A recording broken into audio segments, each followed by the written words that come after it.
Northwestern is known for its acclaimed theater program. Yet, on an accessibility standpoint, some students hold varying opinions on if Northwestern has taken the proper measures. Unfortunately, I think that a lot of the spaces is one of the biggest problems, especially in my case. I find certain spaces like Shanley and other locations on campus that are cramped, small, don't have a lot of seating. Andrew McCarthy is the director of Seesaw Theatre's Into the Future. The show began rehearsals in the fall. McCarthy said the board and cast emphasizes accessibility throughout the process, from the show's design elements to the multimodal interactions audiences can have with the cast. Rather than working with the script, Seesaw utilizes an overarching story structure to give audience members the opportunity to directly interact and influence the plot. Cast members are either adventure guides or characters, where guides stick by audience members as they travel to different stations around the set to meet the world's characters and test props related to the show. Are we in the future now? We're in the future. Seesaw's primary audience are children with physical and intellectual disabilities. To rehearse, the director and board members serve as proxies that guides and characters practice reacting and world building with. Being a proxy, the way I like to think of it is just being like the fullest version of myself and just exaggerating.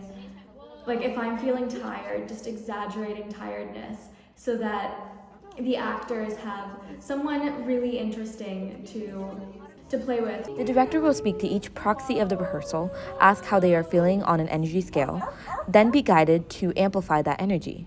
Proxies prompt cast members to focus on redirection and avoiding telling an audience member no, but rather saying yes and. Seesaw board member Sam Bessler emphasizes that proxying is not mocking. One thing that we as a board try and emphasize is that proxy sessions are not trying to emulate or take on autism traits, if you will. Like, we're not trying to be anyone other than ourselves, but through proxying, what we're really trying to do is take how we are currently feeling and maybe amplify it 5 or 10 times. In addition to proxying, cast members rehearse a series of songs, one designated to each station. Every song incorporated into production is learned alongside ASL. Adventure guide Jake Houston never had any ASL training before being cast. Yet, Houston states Into the Future has taught him not only more ASL, but how to hold a deeper appreciation for the language. I struggled with it a lot at first, but as I got more used to it, it's almost a better way of communication than verbally.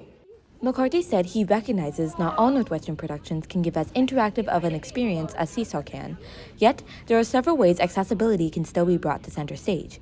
He said lower stimulation shows, sensory kits, and information pamphlets on frightening or overstimulating aspects of the show are simple yet effective ways theater can be more reachable. I think that Seesaw embodies the fact that entertainment theater can look like a lot of different things, and it's really important to find ways to really actively make an effort to expand accessibility and expand the scope of what theater can look like.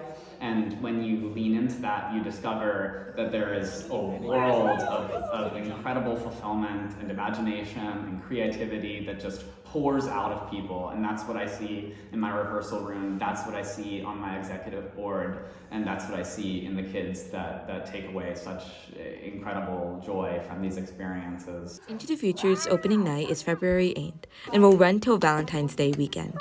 Reporting for the Daily Northwestern, I'm Maia Alvarez.